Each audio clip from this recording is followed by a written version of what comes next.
You thought that all of the presents had been gifted out already this week. Well, I have one more for you. Welcome to episode 1 of the second iteration of the realistic Road to Glory. You guys adored the first version of it last year on FC24 with Cambridge. Today, we make the challenge harder yet still. We've gone down a division. We are starting at Bradford City. And we will hopefully be taking this club from the bottom to the top. If this save was a chocolate bar, the wrapper would say new and improved. And the recipe for success comes in the form of a brand new spreadsheet, which you will be able to download. It is complex enough that I have also made a how to use it video. You'll find a link to download the spreadsheet and a link to how to use the spreadsheet in the description down below. You will also be seeing a brand new save starting on the second channel soon, which is a journeyman save where we're aiming to start in the Australian A-League and work our way around the globe before ending our save in the Premier League. That starts very soon on the second channel as well, so do check the link in the description to Chesnoid Plays so you don't miss out on that. We've created, as you can see there, Graham Alexander. He's the Bradford City real-life manager. He's going to be the man, hopefully leading this club to success in this save this time around. We use Gary Monk with Cambridge. We'll use Graham Alexander here with Bradford. So, the rule set is similar to the RTG last year, but we have added more and been more detailed with those that previously existed. I do have a slider set. I have set the save up with a certain set of parameters. They will be shown at the end of the video. I'm not going to bore you now on the opening way in with slider set and here's the ins and outs of how I set up the save. I'll do a little piece at the end. Feel free to wait till then before creating your own save in a similar manner if you are wanting to replicate our save here. So, spreadsheet. That looks different, doesn't it? I have got a full how to use the spreadsheet video that is going to be an unlisted video available in the description as I say. For now, ignore this page. Let me show you the save rules. We've got more in depth with some and created some new ones too. With the last one, we found that we earned money a little bit too easily. So we're even stricter with our budget this time. We have also added in the fact that we're recording season ticket sales correctly. We're recording match ticket sales for the first time. We've tweaked the way that we record the commercial sales as well, the shirt sales as they're dubbed in-game. We've also changed the youth dynamic. We've also changed a heap of extra things. So I will quickly as possible zip through this so that you know exactly what's what, and then we will crack on with the save as we are likely to continue for the next 10 plus seasons here at Bradford City. I've taken my first initial budget from Football Manager as we did last year, so the club's starting balance is just over £1 million. We've taken our wage budget from Football Manager. So my wage budget, as you'll see on the season tab, is £76,679 as per FM with Bradford Season 1. I currently then have nearly 20 grand free in my wage budget to do something in the first transfer window. Yes, the first transfer window is open. This is new eligibility. We'll come to that in due course. With regards to tracking the finances, we're doing it the same way as we did before with the spend tracker, money in, money out. Player transfers are now registered in this squad tracker here, not added into the spend tracker here. Again, the ins and outs of how to will be in the video in the description. We're tracking our transfer budget and player sales added into transfer revenue the same way as before. 75% of every player sale will be made available in your transfer budget. Your transfer budget each season in Leagues 1 and 2 will be 30% of the starting bank balance for that year. 50% in the Championship, 75% in the Premier League. Season ticket sales, we've tweaked this. I'm going to find out what Bradford City's real-life season ticket sale fees are, and we will take 33% of their in-game stadium capacity, and that will be our season ticket sale figure, not the one that's given in-game, because that one is balked. As we change division, your season ticket price will change using that original real-life starting season ticket price as your base figure. So every time we go up a division, our season ticket price will increase by 20%. If we go down a division, it will decrease by 20%. The only time that's different is when you go from the Championship to the Premier League, or vice versa. It goes up or down by 40%, as you might well imagine. Championship to Premier League is quite a financial jump. Your match ticket sales are calculated basically by using the other 66% of your attendance. In-game, you always get basically a sellout. So we can use effectively 100% of the attendance, the capacity, to determine our incoming. So our match ticket sales are calculated by 66% of the attendance of any given game. In the financial tab, it will show you how many people were at the game. We're factoring in that 33% of that figure will be season ticket holders, of which you've already accounted for financially. 66% of that figure will be paying day by day, match by match attendees. £20 is your League 2 ticket price, 25 for League 1, 35 for the Championship. When you're a Premier League side, you're charging £50 a ticket. When you're in Europe, you're charging £65 a ticket. I'm using this formula to calculate my figure for match tickets each game. You enter your attendance in here. Say at Bradford, they have a decent sized stadium. So let's say we get a 12,500 attendance. You divide that by 100 to get the 1%, times that by 66 to get the percentage, and then times that figure again by your allotted ticket price. So in League 2, it will be £20. It's currently here as 25 because we did our test run with Cambridge. And I would get £165,000 from match tickets from a match that had 12,500 fans at it. Obviously, the actual figures are a bit more specific than that, so your match ticket sales will record as per. Do make a note of that formula.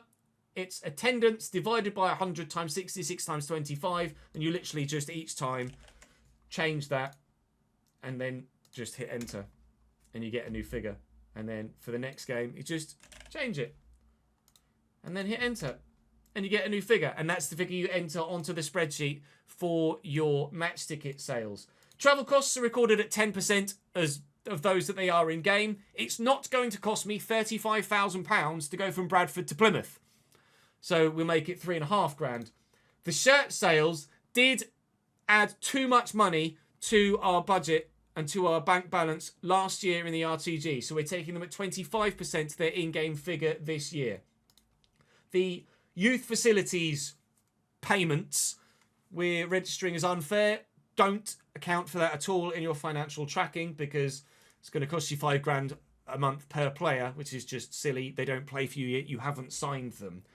Youth player wages, if you're playing on PC, will need to be manually adjusted because in-game they are ludicrously high. If you're on console, that's something you're going to have to work around, but you'll be able to do that by just having a financial takeover, and in-game you won't need to worry about money. All of your financial stuff will be edited on the spreadsheet, and you can just give the youth players the right contract that you would give them on the spreadsheet and record it that way rather than using the in-game figure.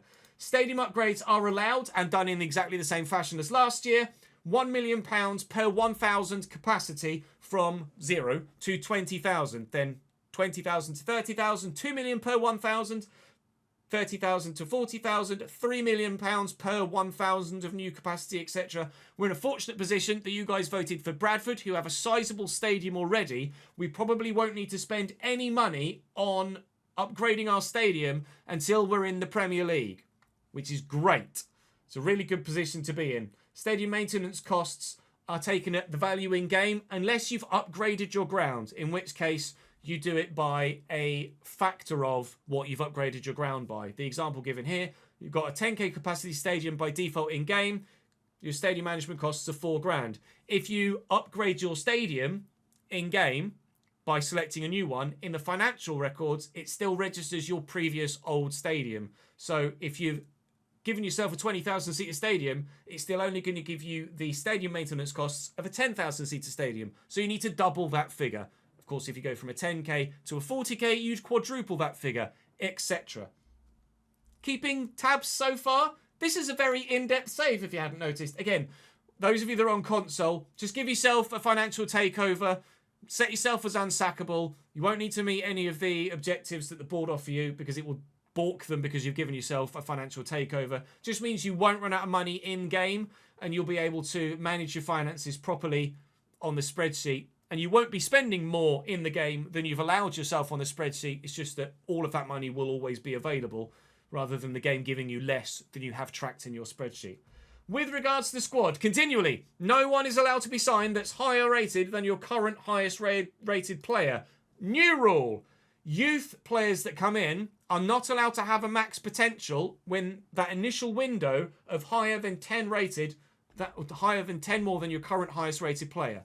Example, I have a 65 rated highest rated player at Bradford. I'm not allowed to sign any youth players that come in with their report saying that their top potential window is any higher than 75. Of course, that might shorten as time goes by or improve as time goes by, depending on how well they perform, etc. But that initial scout report, nobody higher than 10 ratings, more than your current highest rated player.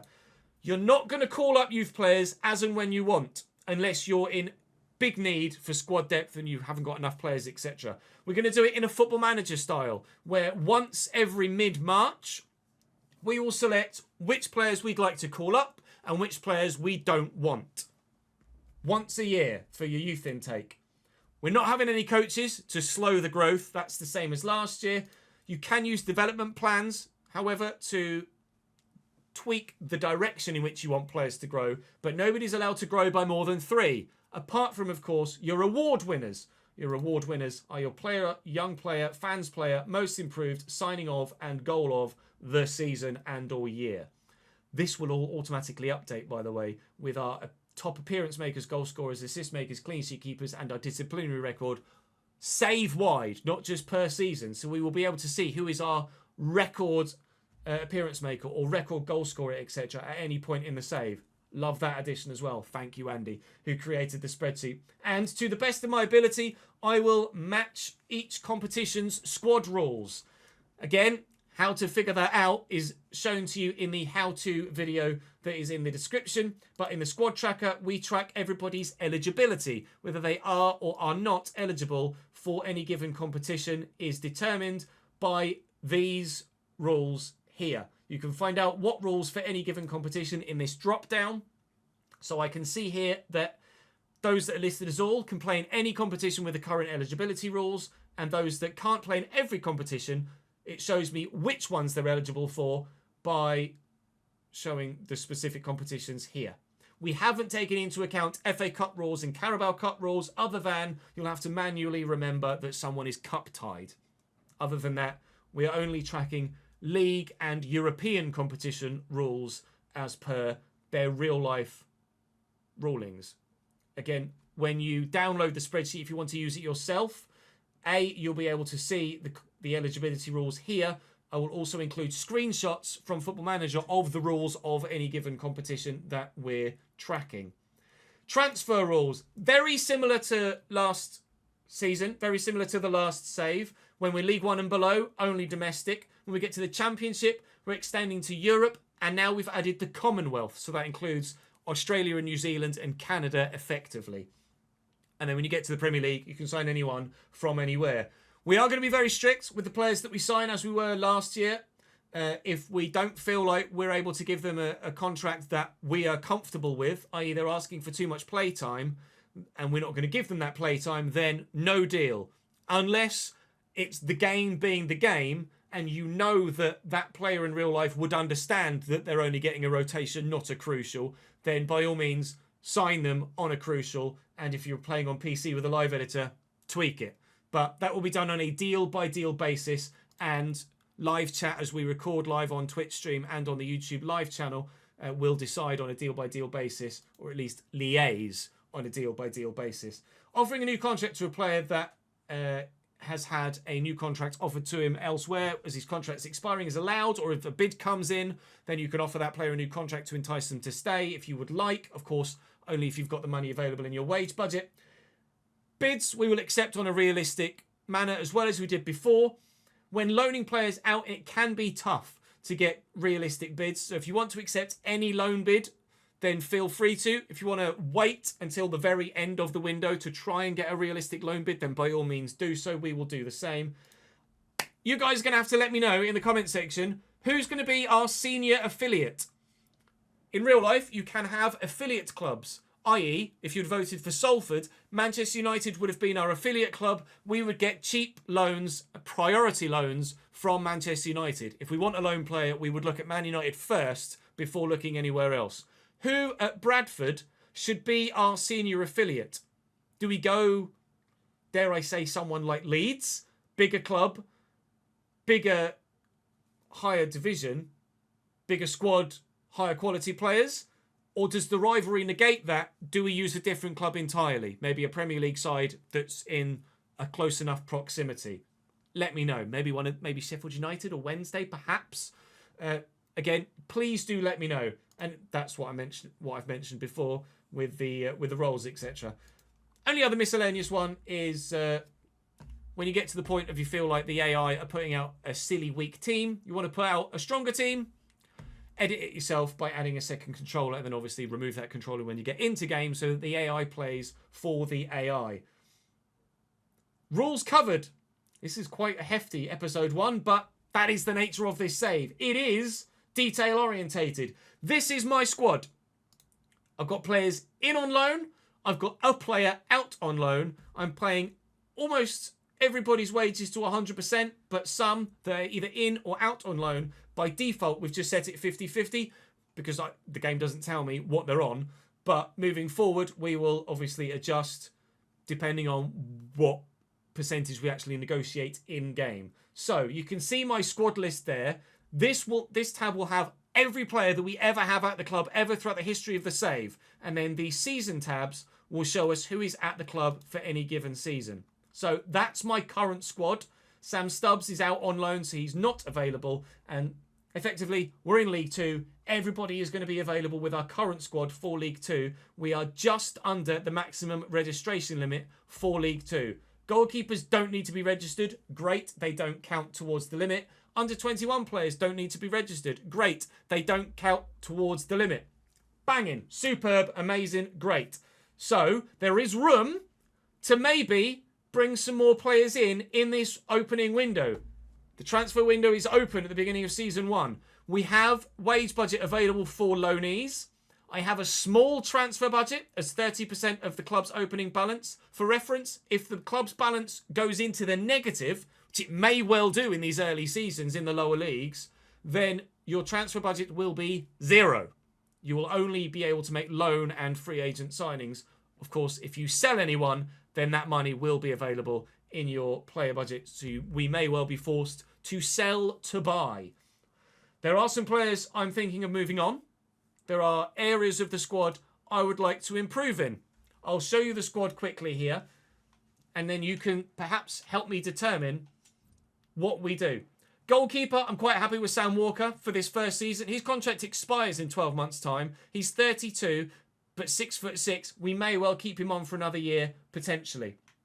Doyle is retiring at the end of the season, and Zach Haddy is not very good. So we'll make a decision about him later down the line.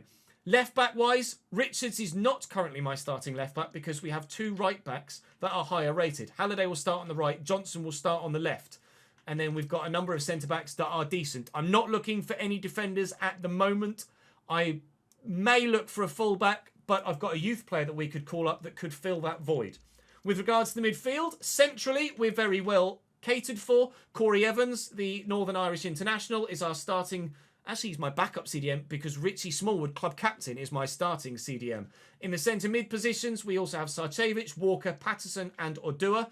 There is Joe Adams in on loan from Wigan as a cam, but he's not great. Gabe Wadsworth isn't great right now, but he is higher potential. So I'm probably going to offer him a new deal. I'm probably going to loan him out. That's my initial plan. Let me know what you think. When it comes to the wide roles, I got Bobby Poynton to go out on the right. That's kind of it, lads. That's kind of it. We will be playing Tyler Wright on the left. Sorry, Tyreek Wright on the left. Right on the left, yes, I know. But I am looking for a new winger in this window. Whether that is a loanee, whether that is a free agent, we will wait and see. But certainly it is my intention to sign a winger in this first window. We've got a lot of strikers. Andy Cook's the highest rated, but he's old and slow. We will try him. The next best option is Tyler Smith, 61 rated and quite pacey, looks pretty decent. Then there's Callum Kavanagh, who I'm tempted to send out on loan, but I won't yet. Oliver is a high earner who's rubbish. He is transfer listed. I want rid of him to free up some finances. Harry Ibbotson is another youngster that could grow, that I'm probably going to offer a contract to and probably end up loaning out. Odua can play out on the right-hand side, which is good. He's got some pace to do so. Patterson also can play out wide, and he's got some pace. Good. But I'm probably going to want to prioritise those guys centrally and probably loan in a wide man to fill out that void in the squad at this particular moment in time. With regards to Youth Academy, I had about 6 players in here. As per the rules, those that had a potential window that was higher than at present 75, which is 10 higher than my current highest rated player, I rejected. I was left with Morgan Bradbury, who's actually a 61 rated player right now, could probably do a job in the squad. And I was left with 14-year-old Alex Finch, who currently is 53 rated, but we're hoping will grow quite well. At present, I'm just going to power through the pre-season tournament. We'll take the finances gained from that as well, of course, which will go into the bank balance quite nicely. Our first game of the season is Carlisle away. We will get that far. We will play Carlisle away and potentially MK Dons away as well today, depending on time in my recording session this afternoon. Do join me on stream for the recording of episode 2 now. This is going to go out as a premiere. As you see this, we're going to be watching the premiere over on stream. As soon as the premiere ends, we're going to start recording episode 2. We'll go through the comments that you guys have left on episode 1 and we'll start recording episode 2. So again, links in the description. The Twitch channel, twitch.tv/ChesnoidGaming, or if you prefer to watch streams on YouTube, youtube.com/ChesnoidLive. That's where I'll be live recording episode 2 right when you finish watching this video. If you're watching this after the fact, then it is what it is. But this video, this save will come to you every weekday. You're getting this on Sunday, as it's the first episode, and then we will upload it every weekday moving forward. Good. Right. I think that's all the spiel spelt. I'm going to go and sort out the youngster's contract, bring him into my squad, update my spreadsheet accordingly, and of course, we track our finances via the office and the budget overview tab. Transactions are in here. We're disregarding these initial scouting figures because the club in real life would already have their own scouts. I'm not going to have to spend 500 grand hiring scouts that don't exist. So we're not tracking those, but moving forward, we will track everything from the transactions in the manner in which we agreed via the save rules. All of the rules, especially the percentages in the finances tab, etc., were all decided upon during a big long testing process of testing the competency of the new spreadsheet, and we did 3 separate seasons trying different percentage levels to find the balance of what gave us too much money, what didn't give us enough money, and what is the middle ground. We are in the middle ground. Hopefully you guys are looking forward to this save. The RTG last year with Cambridge United was my favourite save, and I think your favourite save that I've ever done. This promises to be even better. Please drop the video a like. Please subscribe to the channel to make sure you don't miss out on any more, and hit that notification bell, and you definitely won't. Every weekday, 3 PM UK, this save.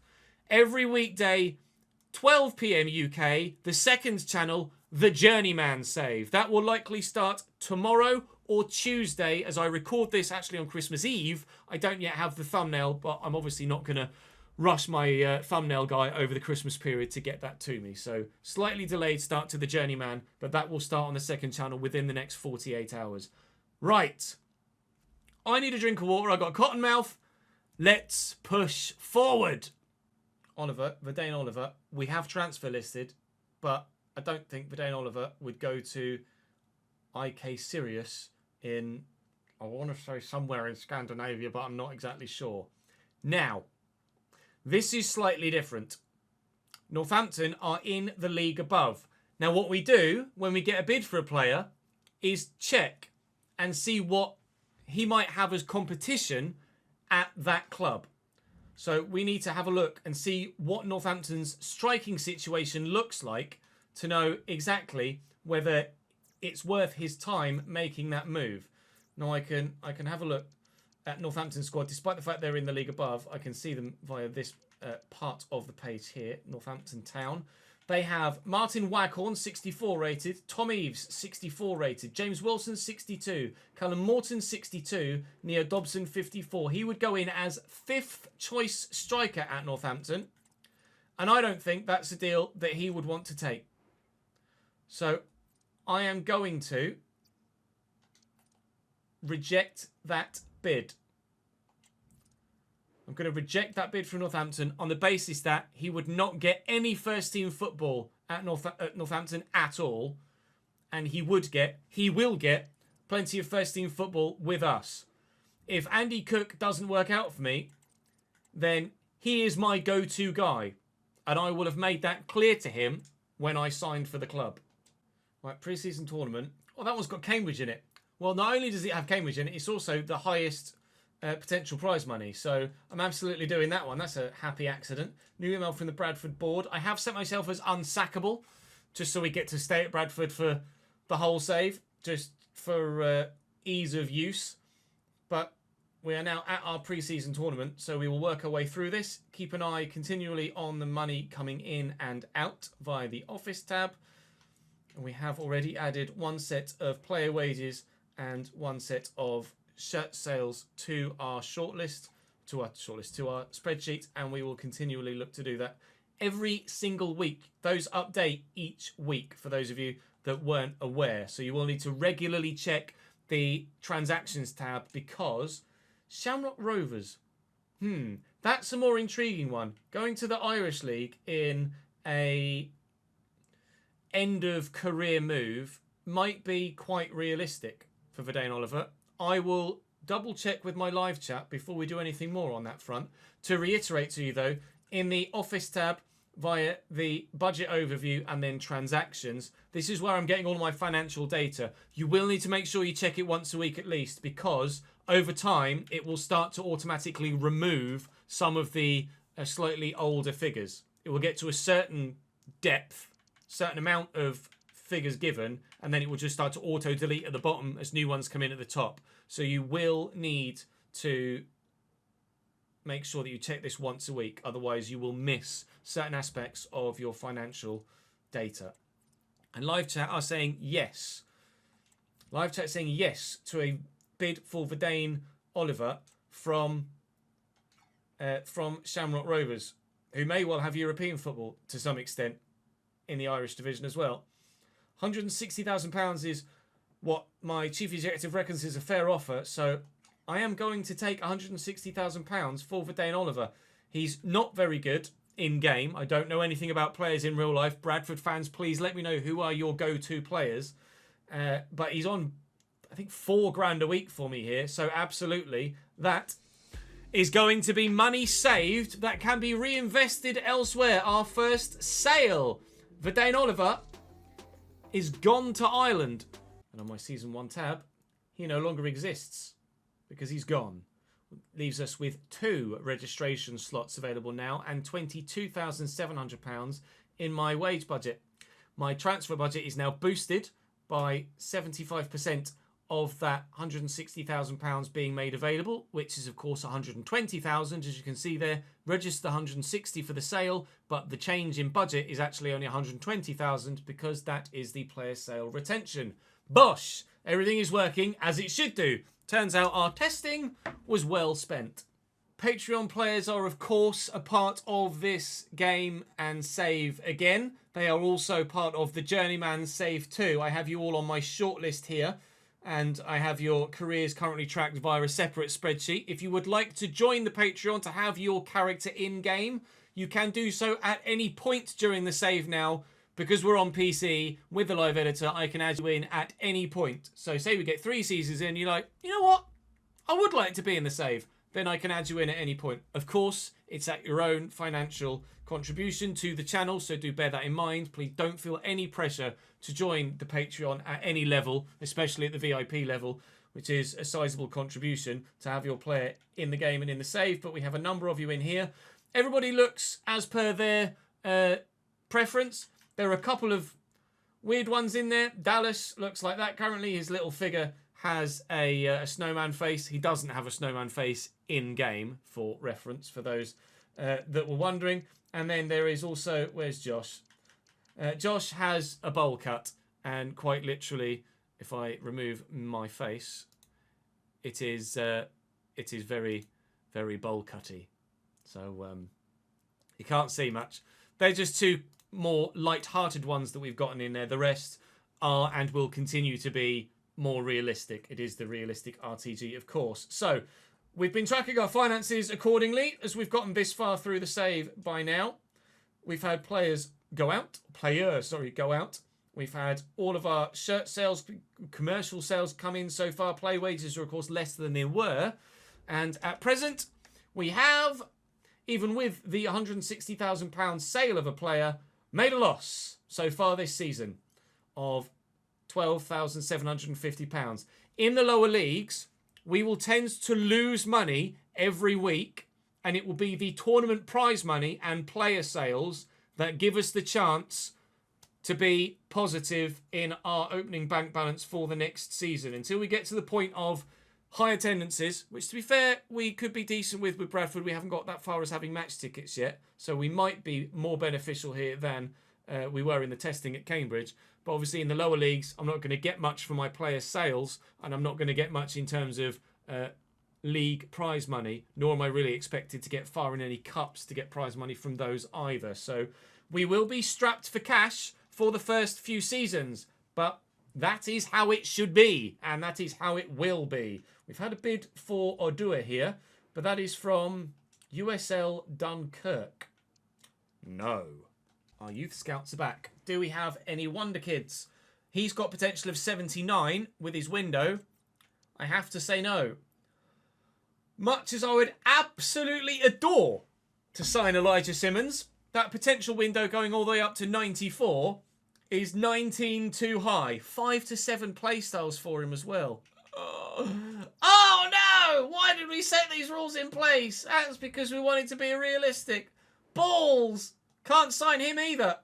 45 to 61 now. 68 to 94. Oh! I can sign Dave Nesbitt if I want. If we want.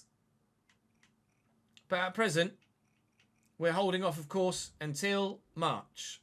Our season ticket sale money has been added in-game, but obviously we're not taking that figure.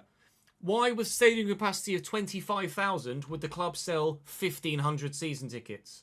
Yes, Bradford are a big club, have been higher in the standings and don't sell out 25,000 every week, but I guarantee you they definitely have more than 1,500 season tickets. So we're going to do, for our figures, 33% of stadium capacity will be season ticket holders.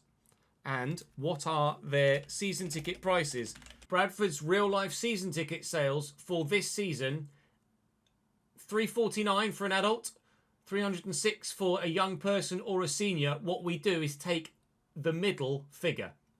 So effectively, we're looking at about 325 quid per season ticket at Bradford.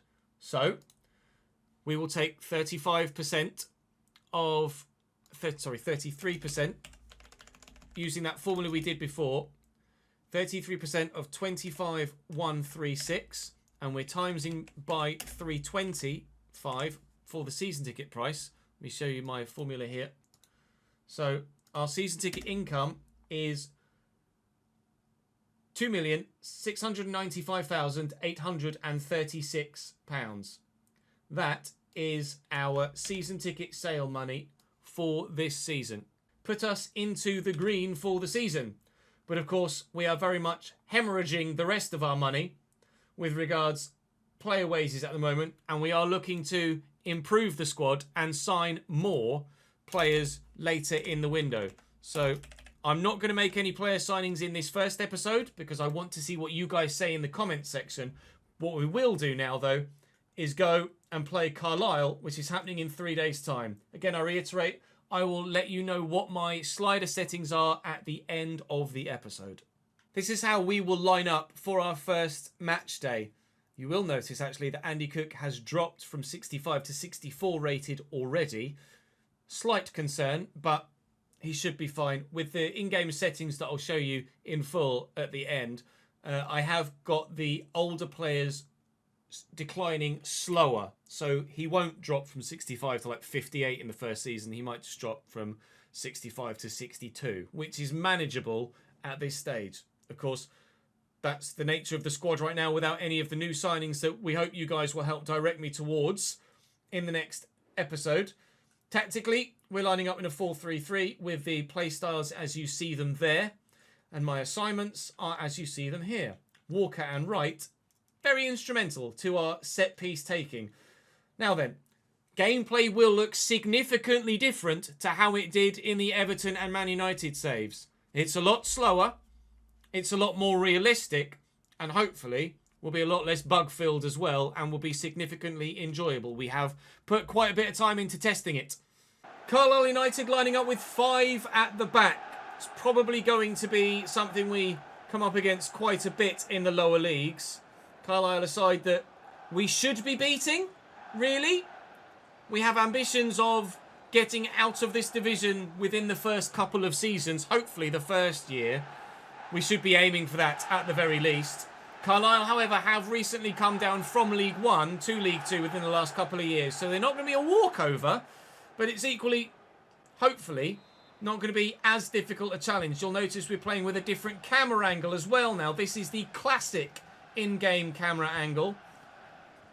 It's also not been edited at all. The height and zoom, actually no, it has been edited. The zoom is all the way at 0. The height is still at 10. For those that are curious. If you ever want to know what my camera settings or really any of my settings in any of my saves on any of the games that we play are, then you can come join me on stream and we have commands for that in chat. Let's see if we can build up a decent first move and have a... Whoa, how's your touch, son? Have our first chance on goal here at Bradford. Playing in the rain. Touches are going to be a bit more wayward. It is going to be more difficult to get the ball under control and build playing a decent style of football. But I have faith in these players that they will be able to do the job for us. And I'm praying for playoffs at least this season. That is the initial aim. Bobby Poynton is left-footed. So we'll get it back on that left. Deliver it looking for Cook, who flicks it on, but straight into the hands of the keeper. Chevich across to Johnson. His touch is a bit heavy again, but he's gotten away from the man this time. We'll lift it. And Tyreek Wright is in behind. And Wright down the left. We'll look for Andy Cook in the middle again, who gets there this time. Gets a better connection, but nods it wide of the target. We are dominating this opening game so far. No surprise that that challenge got a yellow card from earlier. Oh, it's Harper again. Finding Bury in the middle. We've got numbers in the way, hopefully. And indeed we do. And a good block. And this is, well, where I was hoping Cook's physicality would come in handy. He lost it, but we have been able to work it away. Carlisle starting to threaten themselves. Having a go at getting in behind us, but they haven't quite been able to do it. And Bobby Poynton, whilst not being one of the highest rated players at the club, is certainly one of the higher potential rated players at the club. So we are going to try and utilise him as best we can. Cook! That would have been a stunning first goal. It's not to be. But so far, getting the ball out wide and getting it to Andy Cook aerially is working as a tactic. It just needs to be a bit more clinical. Win that back though. Carlisle again loose with possession. Sarcevic shakes off the challenge of the defender and might have gone again. Looking for Cook. Is the runner going to go? He is. We'll look from in the channel. I think Walker might be offside here. He is indeed. Oh my God! And it is a shame because that would have been one hell of a way to open our Bradford City account. What a finish, by the way! Note to self, Walker can score. The match facts at half-time read favourably for us. Twice as many chances, twice as much possession as well, but not been able to find a way past the keeper legally yet. We have done it once. We just checked to see if Walker had the finesse shot trait, because that finesse effort earlier was pretty spectacular, and yes, he does. So we'll take note of that moving forward as well. I'm very much looking forward to trying to whip in some bangers with him throughout the course of this save. We'll look through that gap out wide here to Bobby Poynton. Poynton could just lay this into the path of Andy Cook. But just a little bit waylaid. Trying to be a little bit more not necessarily tiki-taka, but a bit more ultimate football with my build-up in this second half. We tried the get it out wide, whip it into the big man tactic, which did work in creating chances, but hasn't yet worked in getting them into the back of the net. This might go back in the net, though. It has. Walker's the man! We'll go and celebrate with those away fans on the far side. He's had it in the back of the net once, he's had it in the back of the net twice, and finally, we have our 1-0 lead. Here come the changes. Are they going to have an instant impact? We have the opportunity to maybe get the ball into our new striker early doors. How's he touched? Not bad. Smith turns well. Has a runner. Can't quite find him. Of course, that runner was Walker. That's why he's going to run out of stamina. That's why we need the squad depth in midfield. Walker is going to be a player, evidently, that will certainly impact the game when he's on the pitch. But whether he's able to last the full 90 minutes or not, we will wait and see. Involved again here, and we'll play that into Tyreek, who can get forward here, and then maybe look for Smith through a gap. Touch is decent. Doesn't have the strength to hold off Barkley, though. 20 to go. Still 1-0. Harris is a bit quick. He's just run all the way around the outside of absolutely everybody. That was supposed to go. No, don't do it to me. Out wide to Harris. Dinked into the middle. Away, please. Well up, Kieran Kelly. He's been pretty dominant in the air. That is not great from right. Trying to find a teammate. And here is Bury. And we're very thankful that we've got Sam Walker in goal, because otherwise that would have been 1-1. Clark Odoa's coming on for Jamie Walker here, who is absolutely knackered. Josh Vella with a chance for them to steal a point at the death. Will they? Maybe. Away, please. That should be the final whistle. It is. Nervy at the end, but would you expect anything else with me in charge? Carlisle 0, Bradford City 1. The promotion charge begins with a win. And hopefully, many more to come. We're away from home again, so sadly no gate receipts for a second time in a row, but we will get 23 home games this season, so that's absolutely fine. Task expired. Oh, good. Thanks for bugging on me. We won't bother with anything else. I am going to have to rotate, though, evidently. We are going to struggle with stamina in certain areas, but that's absolutely fine. I'm going to start Patterson, I think. Johnson for Richards. Kelly for Byrne. Huntington, I'm happy to put in for a simmer because he's higher rated than some of the others, but I'm probably not going to look to do that too many times. Let's see what we can do against MK Dons. We're out of the Carabao Cup. Oh no! I'm really sad. We'll have to focus on getting promoted then, I suppose.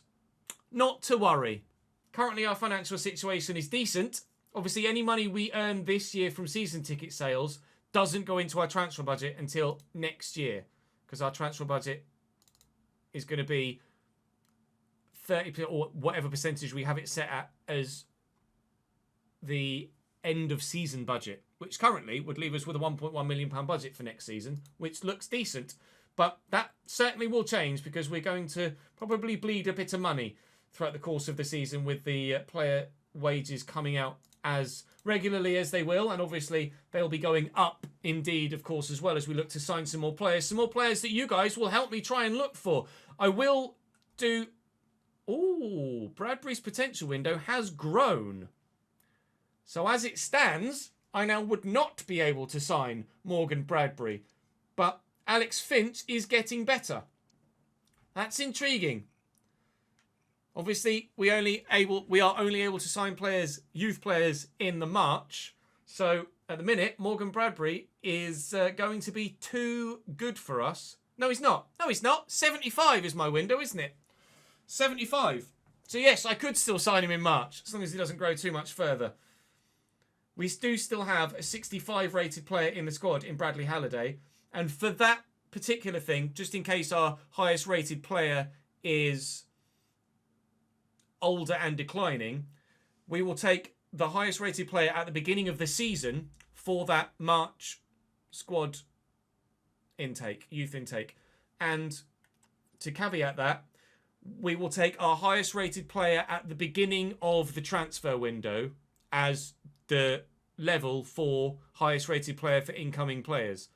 As an example, if we had a 65 rated player that was our highest rated player, but we sold him during said transfer window, and 62 rated was our now highest rated player, we would still be able to sign players up to 65 rated in that given window. But obviously in the next window, if we didn't sign anyone, that highest rated cap would be 62. It's all in flux. As we move through the season, if you're new to the RTG, Realistic RTG, and you didn't see last year's, it will all become second nature and you'll all understand it and you'll pick it up as we go through. Best thing to do is to come and watch on stream and you can see all the ins and outs and you can ask questions in real time and get a real time answer. But that will be as far as we go for this first episode. Please do drop the video a like if you're enjoying the save and are looking forward to more of it. I would very much love to have you with this save for a very long time, because we are going to be in this save for a very long time, and it was the most well supported save I have ever done on the channel last year. Not in terms of views overall, but in terms of viewer retention. You guys came back episode after episode, season after season. You loved it, and I love it too. For those that were waiting to see what the slider settings are, I will show you them in game now. My slider settings are... Oh, here you go. I wanted to change that. My slider settings are as you see them here. Custom medium on. By all means, feel free to take a screenshot on your phone or on your PC. By all means, feel free to come across to the stream and type !sliders in chat. All one word, so to speak. !sliders, and the bot will reply with a screenshot and pictures of the sliders. For those that are here live at the moment, that isn't updated yet. I'm waiting until episode 1 goes live to update that. But they are the sliders that we're using. With regards to CPU sliders, we have it set to custom, and these are what we're using consistently all the time, everywhere. Don't have it set to dynamic or tactical. It really doesn't work that well. We found that these work brilliantly. They look a bit extreme, but it's because they need to be to fix the not great gameplay. I'll leave on screen some, I'll scroll through these, but I will put on screen some screenshots I took at the beginning of the save when we were setting it up, so you can see all of the other details in closer view. So that is going to be all for Season 1, Episode 1 of the Realistic Road to Glory, which is back once more, and we are thrilled. If you would like to join the Patreon to have your player in this save and the Journeyman when it starts, then by all means check the link in the description, or if you're watching over on stream, by all means do !Patreon or !Big One, because it's called the Big One Project, where we put players in the save. Again, absolutely no pressure to join whatsoever. But if you would like to, the option is there for you. It's been a great way for you guys to help support the content over the past 4 years, specifically the past 2 years when we've had these players in games. And thank you for that continued support. Those that recently joined are up on the board here. Moving forward, we will have names from the comments section on the board every episode. So do make sure you keep your comments coming in. But for now, that is all for episode 1. I really hope you've enjoyed it. We've put 2 weeks of solid effort and grind into preparing for this save. And so far, after a 1-0 win on opening day, it feels like it's been worth it. Let's find out after match day 46, shall we? Thank you very much for watching. I'll see you tomorrow with episode 2. Or I'll see you live now on stream recording episode 2 in the moment if you come and join me on stream. I'll see you later.